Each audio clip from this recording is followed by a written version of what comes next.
l'hystérie, ce terme devenu banal, cache une réalité sexiste. Un peu populiste. Bon, et c'est la difficulté. Allez-y, essayez de démontrer non mais vous l'inverse. vexez pas, calmez-vous. Ce sont vos chiffres. Non mais calmez-vous madame, ça va bien se passer. Aujourd'hui il y a une baisse de 30%, ça va bien se passer, il va bien se passer.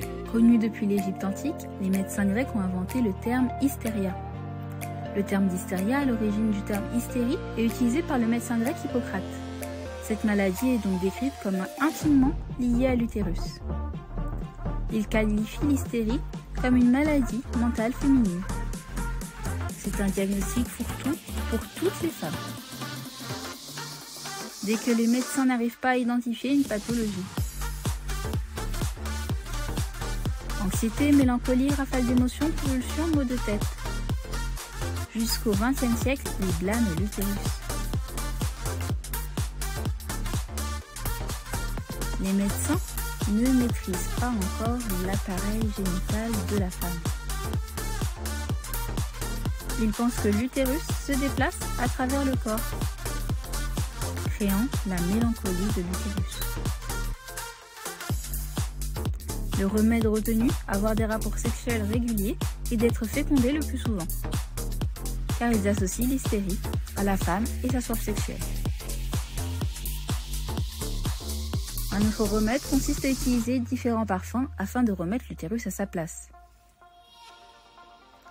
Vers le XVIIIe siècle, les chercheurs admettent que l'hystérie provient de soucis neurologiques.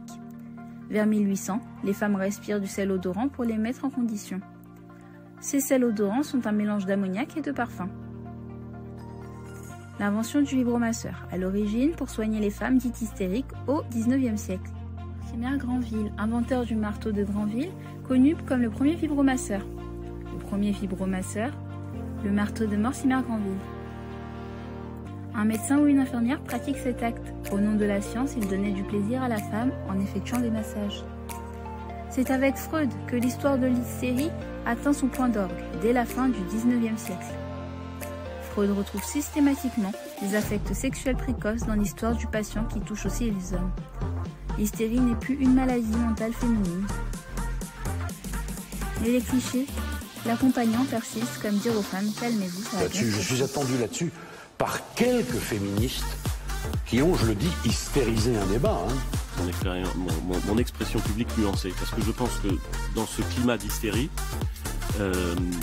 dire... Aujourd'hui, on parle de troubles de la personnalité histrionique. Cette expression définit une personnalité théâtrale. Un goût pour la manipulation, une personnalité séductrice,